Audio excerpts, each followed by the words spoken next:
Cuando Sánchez dice progreso, solo se refiere a que no gobierna Franco con el fusil. Bueno, y meto a Rajoy dentro de los gobiernos progresistas porque no veo ninguna diferencia sustancial. Somos un 8% más pobres que en 2008, 15 años. Y en esa línea de gobierno feminista, las condenas por violencia de género durante el periodo de Sánchez han aumentado un 33%. Casualmente, en 2017 ocurrió el asunto del procés en Cataluña y desde entonces Conde Pumpido coordinó en el Constitucional la tramitación de los recursos presentados contra la causa judicial del proceso independentista. La concordia se da cuando la gente habla de negocios y de poesía y no se sabe el nombre de los ministros. Cuando la gente se manifiesta en la calle y se enerva en las redes en lugar de ir al teatro o de leer a Quevedo, y sabe opinar de heteropatriarcado y de derecho constitucional, pero no sabe medir un endecasílabo ni resolver una integral, estamos ante otra cosa que se llama discordia.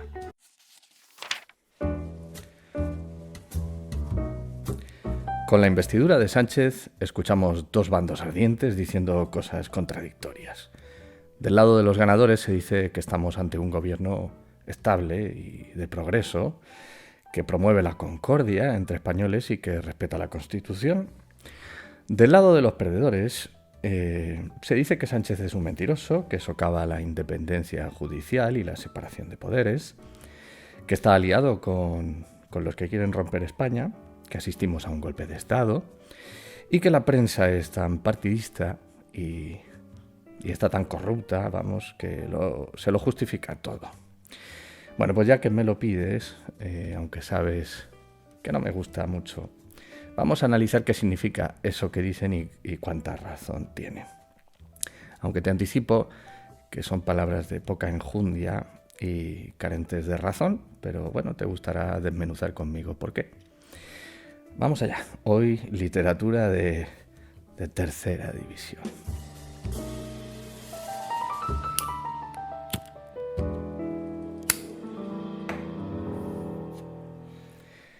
Bueno, antes de entrar en materia, cabe detenerse en el aspecto técnico de la investidura de Sánchez.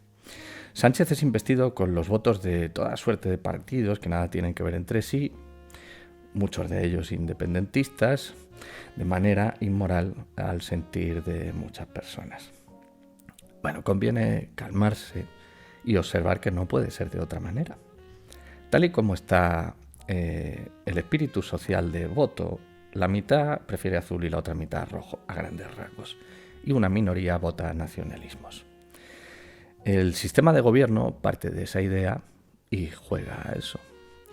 Ahora, tal y como está la ley electoral, que no se hizo así por despiste, esa minoría que vota nacionalismos tiene una cierta representación parlamentaria y suele ser necesaria para formar gobiernos. El sistema electoral sobrerepresenta, por un lado, a los grandes partidos con implantación nacional y, por otro, a los partidos minoritarios regionales, y así desprecia todas las alternativas generales. Por ejemplo, en el resultado de las últimas elecciones, si promediamos escaños y votos, al PP cada escaño le costó más o menos 59.000 votos, algo similar a lo que le costó al PSOE o a Junts o al PNV. Sin embargo, a Vox o a Sumar cada escaño le costó casi 100.000 votos, por no hablar del PACMA, que con unos 165.000 no tiene ningún escaño. En definitiva, alrededor del 40% vota rojo y otro tanto azul, y el 20% restante se reparte entre pequeños partidos regionales, con lo cual es necesario que tengan voz en la investidura y en el Parlamento para aprobar cualquier cosa. Así ha sido en todas las legislaturas sin mayorías absolutas de un solo partido, cosa que no ha sido muy frecuente. Por lo tanto, no debe extrañarnos. Lo que a muchos les alarma, quizá, es que las condiciones que ha tenido que pactar Sánchez para ser investido son inadmisibles y se rasgan la piel en vano, argumentando lo infame y terrible de sus acuerdos. Pero eso tampoco debería preocupar a nadie. Sánchez ha demostrado que es firme y tenaz en su actitud y que nada de lo que dice se ha de tomar en serio, que puede cambiar de opinión tantas veces como haga falta y que puede prometer una cosa por la mañana y hacer la contraria por la tarde sin que le tiemble la mano. Hay que ser muy ingenuo para pensar que va a cumplir todo lo que ha afirmado. Bueno, empecemos así por el lado de los ganadores. Por eso de que tenemos un gobierno de progreso para consolidar avances. Bien. Bueno, como sabes, son palabras vacías. El progreso es, por definición, avance, adelanto, perfeccionamiento.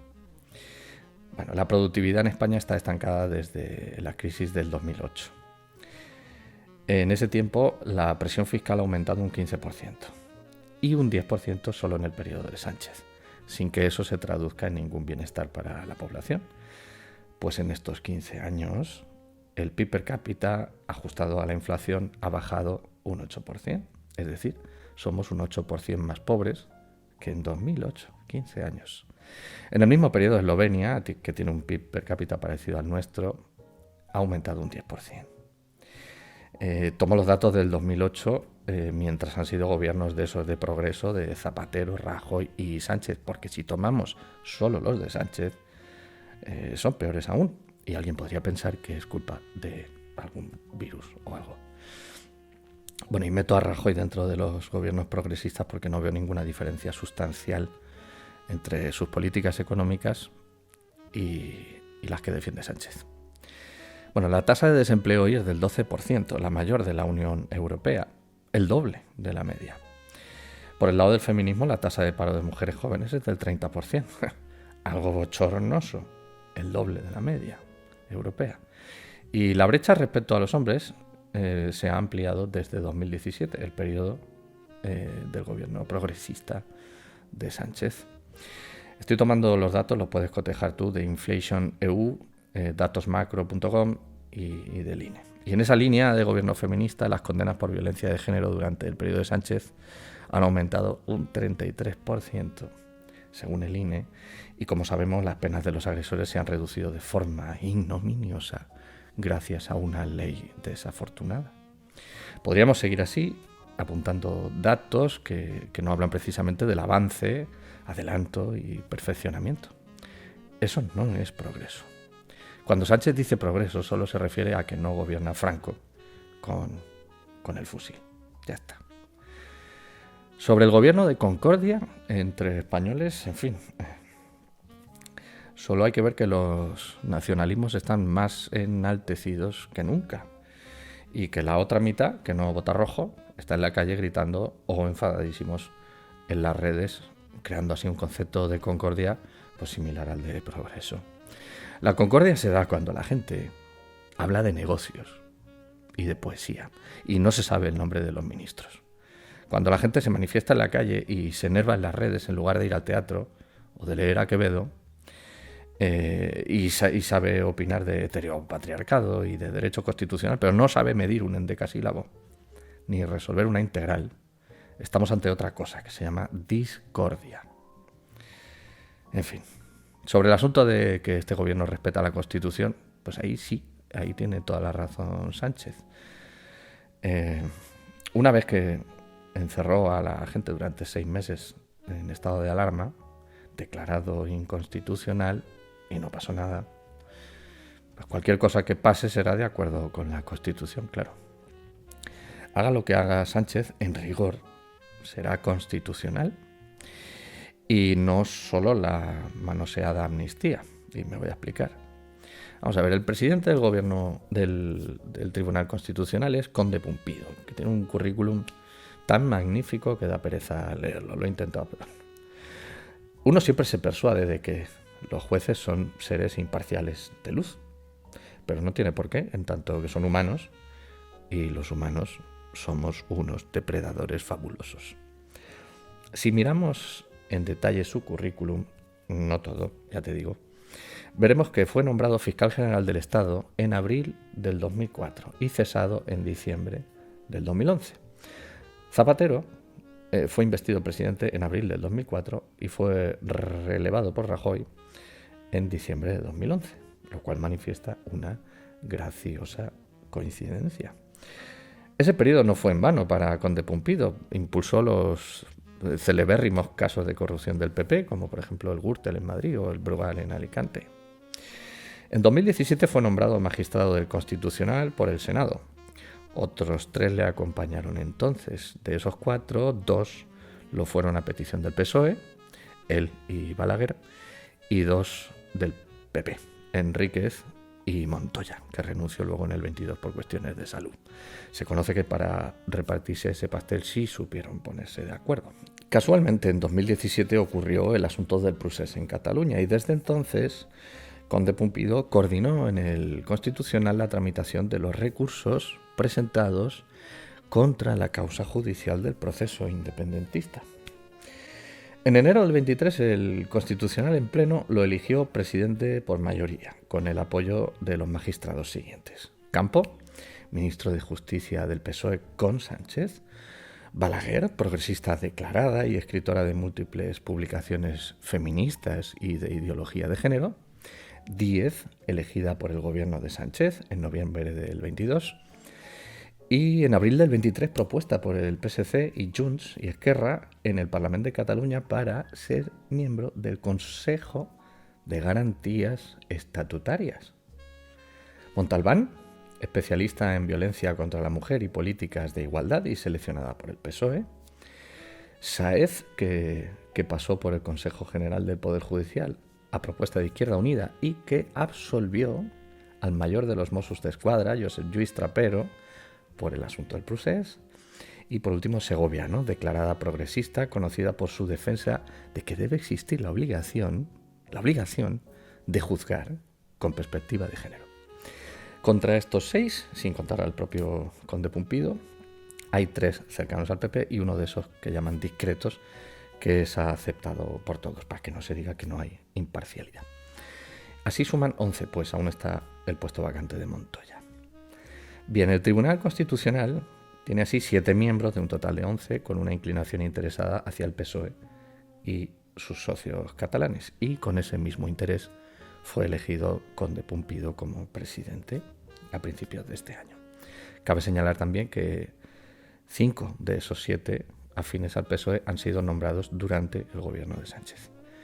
Y llegados a este punto uno se pregunta, ¿cómo puede ser que el PSOE termine eligiendo a los jueces del Constitucional o en su defecto cualquier otro partido? ¿No es acaso independiente el Poder Judicial? Pues a ver, así se conforma el Tribunal Constitucional. De los 12, 4 los elige el Congreso, o sea, los partidos políticos con mayoría suficiente; 4 el Senado, o sea, lo mismo; 2 el Gobierno directamente, así, sin tapujos; y 2 el Consejo General del Poder Judicial, que es lo mismo de antes, pues ese órgano se constituye por mayorías del Congreso y del Senado, o sea, que depende igualmente de los partidos. ¿Y cuál es la competencia del Constitucional respecto a lo que nos interesa hoy? Pues la de declarar la inconstitucionalidad de las normas y mediar en los asuntos conflictivos de competencias entre Estado y comunidades autónomas. Entonces, ¿qué será inconstitucional? ¿Lo que diga la Constitución? No. Lo que diga el Constitucional, es decir, lo que diga el PSOE y su mayoría, que en la actualidad tiene afinidad con los partidos independentistas catalanes y relacionados con el caso del procés. Eso es lo constitucional, por lo tanto ahí Sánchez no miente. Bueno, sigamos por el lado de los perdedores. Que digan que Sánchez es un mentiroso es como decir que el agua moja, no debe extrañarnos, salvo por decir obviedades. Lo raro es ver en la tribuna de oradores del Parlamento a alguien que no esté actuando y llenándose la boca de mentiras. Es igual de mentiroso que los demás políticos, solo que este es más astuto. Interpreta el guión adecuado en cada momento, según la historia que haya que contar, sin rubor, sin titubeos y sin remordimientos, como cualquier actor que se precie. Porque claro, él cuenta con el conocimiento de que la mayoría de clientes, y léase votantes si se quiere, no está al quite de la hemeroteca, solamente se acerca a la política cada 4 años y se queda con el eslogan que le suena más convincente.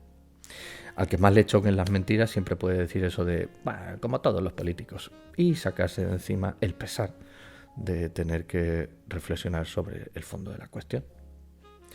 Seamos conscientes de que la inmensa mayoría no está para reflexionar sobre cuestiones políticas, está pues con los deberes de los niños, con las facturas, con el atasco en el coche, con la reparación de la lavadora o echándose una cerveza para endulzar las perezas del vivir. Al final de la corrida, las mentiras son lo de menos. Unas veces sirven para aparentar en la galería y para consumo interno las otras. Un teatro sin relevancia más allá del decoro y el honor, que no son virtudes propias de políticos. Otro tema, eso de que socava la independencia judicial. Es una bobada. Socavar significa debilitar algo, especialmente en lo moral. Y no se puede debilitar algo que no existe. Así como hemos explicado la ausencia de independencia en el Consejo General del Poder Judicial y en el Tribunal Constitucional, así podemos descender a todas las ramas de la judicatura para observar que no hay ningún rastro de ella. Además, los jueces son personas y no casualmente son empleados del Estado. Los políticos, a través de sus mayorías y sus gobiernos, saben cómo subir salarios, promocionar a los fieles, jubilar a los infieles, crear juzgados específicos para su ideología o hacer leyes para distribuir interesadamente los casos. Si todo eso fallara, al cabo pueden incluso indultar o amnistiar lo que no hayan juzgado como convenía. Y todo eso sin saltarse la ley, que la crean y la modifican los políticos, ni tampoco la Constitución, que como dijimos más arriba, la crean y la interpretan ellos a capricho. Otro, que socava la separación de poderes, es una creencia igual de estúpida. Se dice ingenuamente que vivimos en un estado de derecho con separación de poderes, legislativo, ejecutivo y judicial. Pero a poco que uno se detenga a mirarlo, ve que no. El Poder Judicial ya hemos explicado que lo eligen entre el legislativo y el ejecutivo, con lo cual no está separado de ellos. El ejecutivo lo elige directamente el legislativo y coinciden de tal manera que en la práctica se confunden. No creo que haya mucha gente capaz de distinguir cuando ven hablar a Yolanda Díaz, por poner un ejemplo, si tiene un ministerio o un escaño, si ejerce de diputada en el Congreso o de vicepresidenta del gobierno. Es indistinguible. En definitiva, solo existe el poder legislativo, pero no de la forma en que podemos entender que emana de la voluntad del pueblo, no, ni mucho menos. Los partidos proponen unos candidatos y se vota a esos y no a cualesquiera. Luego los partidos con mayoría parlamentaria eligen al Ejecutivo y cortan ya el resto del bacalao. Por cierto, un excurso, si me permites. Eso de cortar el bacalao, que es lo mismo que mandar de hecho, es una expresión que tiene su origen en América, ya por el siglo XVI, cuando el bacalao en salazón de Cataluña y País Vasco, antes de que fueran independentistas, se utilizaba como pescado económico y fácil de conservar y de transportar para alimentar a los currantes, probablemente pues esclavos o cosas así. Y el que repartía los cortes no era otro que el jefe, máxime cuando el rancho escaseaba. Te lo cuento porque sé que te gustan estas tonterías más que las otras.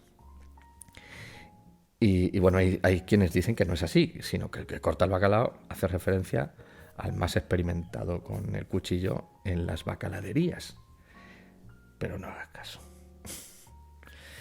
Bueno, que se rompe España. Es una majadería. Si entendemos España como concepto, pues es algo independiente de los estados que ni Sánchez con todas sus fuerzas podría romper. Que se rompa el Estado español, o bien que cambie su forma, eso es otra cosa. Eso es algo que está predestinado. Ninguna organización territorial es eterna ni lo puede ser. Y la actual tiene menos de 50 años. Esas cosas cambian constantemente y no es malo que así sea para adaptarse pues, a las circunstancias de cada momento. Otro asunto es que nos guste más o menos la forma que se le quiere dar al Estado. Y eso en rigor, aunque duela decirlo, es siempre discutible, en tanto en cuanto no todos estamos de acuerdo, ni muchísimo menos, en la forma que debe tener. Ahora bien, y bajando al detalle, hay dos aspectos que sí podemos destacar en la evolución del Estado español. Por un lado, el PSOE, con Sánchez, contra lo que se puede pensar, está resultando el partido más vertebrador y unificador de ese concepto de España. Pues nunca han estado más atados en corto los independentismos periféricos que con él. No hay que tener una lucidez extrema para advertir que con el PP y Vox en el gobierno los extremos serían mucho menos dóciles. Al contrario, serían muy combativos, como lo han demostrado en el pasado, ¿verdad? Solo hay que ver cómo se comporta Esquerra Republicana desde los indultos, como un perrito obediente comiendo de la mano de Sánchez. Y al tiempo lo veremos con Junts. Por otro lado, otro asunto, hay que observar que en las intenciones de Sánchez obviamente está la de crear un nuevo régimen de gobierno en el que tenga mayor poder y autoridad, como no puede ser de otra manera, tratándose de un político. Eso no pasa, obviamente, por desmembrar el territorio a trocitos y venderlos a cambio de la cama de la Moncloa. No, porque sería menos poder y no más. Uno puede preocuparse, no obstante, de que ese nuevo régimen que anhela sea peligroso. Un anhelo, por cierto, que no es ningún plan secreto urdido a escondidas. No, eso es una proclama bien conocida de toda la paleta de colores que se hace llamar de progreso, que quiere acabar con esa cosa del 78 heredada de Franco y que huele a viejo. El progreso siempre quiere transformar la sociedad, que no le gusta como es, y poner las cosas bien y en su sitio, no como están y como son. Pues sí, puede que tenga razón quien se preocupe porque es peligroso, pero no podemos esperar otra cosa de la forma de gobierno que tenemos, que tiende, naturalmente, a que los abusones de la clase parasiten a los que hacen los deberes y se les coman el bocadillo en el recreo. La estructura de gobierno del Estado español es una partitocracia. Es decir, un sistema de partidos que se constituyen en oligarquía y embozan todas las redes de autonomía y libertad de los ciudadanos, con el afán evidente de cualquier autócrata. Los medios modernos para conseguir que, sin embargo, tengamos la sensación de libertad son muy sofisticados y no es fácil darse cuenta del engaño sin leer mucho, pensar mucho, tener el escepticismo muy arraigado en el corazón y estar dotado de cierta inteligencia y tenacidad. Si te está gustando el vídeo, te agradezco un like, te puedes suscribir si te suelen gustar y te recomiendo que te des una vuelta también por mi web, por javiercaravaca.com, donde allí publico textos que quizá te puedan interesar si te gustan estas cosas. Lo de que Sánchez está dando un golpe de Estado, aunque sea suave y poquito a poco, eso es una idea demasiado ambigua. A ver, si entendemos como golpe de Estado la toma de un gobierno y sus poderes estatales, sin otros adjetivos, eso pasa cada vez que hay un presidente electo. Si le ponemos el adjetivo de ilegal, entonces pues no lo es, porque en este caso es legal. Ahora bien, lo podemos entender en un sentido laxo como un intento de derrocar los poderes y contrapesos del Estado para reunirlos en una sola mano. Creo que esa es la manera en la que muchos que critican el actuar de Sánchez ven que se está dando un golpe de Estado, entendiendo que desde una mayoría en el Poder Legislativo se capta la presidencia del Ejecutivo y se manipulan los hilos del Poder Judicial, tanto eligiendo a los miembros de más alto rango como dictando leyes que anulen las decisiones judiciales. Bien. Sin embargo, esa idea es ingenua, pues como venimos diciendo, nunca han existido esa separación de poderes Y en la mano del presidente del gobierno siempre estuvo la facultad de convertirse en un autócrata sin escrúpulos. Todos los que han dormido en la Moncloa han ejercido su papel de villano, cada uno según su talante y sus aspiraciones personales.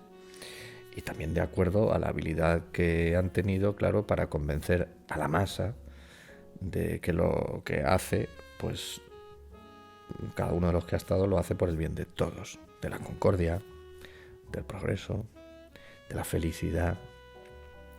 Que Sánchez pueda más que otros ha de sonrojarnos como pueblo y no echarle las culpas a sus genes o a sus delirios. Y ya por último, eso de que la prensa se ha podrido y que está vendida a Sánchez es la más pueril de las pataletas. Cabe preguntarse si la prensa no estaba podrida antes de Sánchez. ¿Cuándo fueron sus años gloriosos, en los que el periodismo serio y aséptico llenaba las páginas de los periódicos y de las televisiones con análisis profundos y filosóficos? La prensa en su sentido clásico es una basura infame desde la definición. Que ahora tengamos otros medios de información sirve solamente para poner en evidencia que mienten hasta cuando dan el tiempo, que están comprados por los políticos a través de licencias, subvenciones, campañas de propaganda y leyes que permiten ciertas prácticas o impiden el acceso de la competencia, en fin, todo ese tejemaneje. Si ahora nos parece que son más burdas sus mentiras y más zafios sus argumentos para justificar o criticar lo que hacen los políticos, es algo que debería hacernos mirar para adentro y reflexionar por qué seguimos prestando atención como sociedad a lo que dice gente sin alma ni letras. ¿Por qué con más descaro hacen un trabajo tan inmoral? Y echarnos la culpa a nosotros, que con no escucharles sería suficiente para extinguirlos. En conclusión, y sin pasión, no hay de qué preocuparse ni de qué alegrarse tampoco. Nada cambia, es lo de antes y lo que nos merecemos porque así lo toleramos como corderos. No obstante, y es lo que supongo que le duele a algunos, a mí entre ellos, la gotita en la frente termina por volverte loco o agujerearte el cráneo, lo que pase primero. En un sistema de gobierno como el que tenemos, la tendencia inexorable es a que el Estado abarque cada vez más poder, concentrado en la mano del primer ministro y repartido según su criterio de prodigalidad. Va primero la puntita y al final entra toda. El daño acumulado cuenta. El sistema no es distinto, pero el abuso es cada vez un poco más intenso, no por la maldad de los políticos actuales, que siempre la tuvieron, sino porque van alzados a hombros de su predecesor. No te descubro nada si te recuerdo que con cada nuevo presidente la sensación que tenemos es que es peor que el anterior, y en cada reelección nos parece que va a hacerlo peor todavía. No cambiará eso si la sociedad no despierta, y no creo que despierte. Tiene un sueño muy profundo. Es soñolienta por naturaleza. Votar dormido tiene este problema. La solución pasa por cambiar el verbo. El adjetivo es inevitable.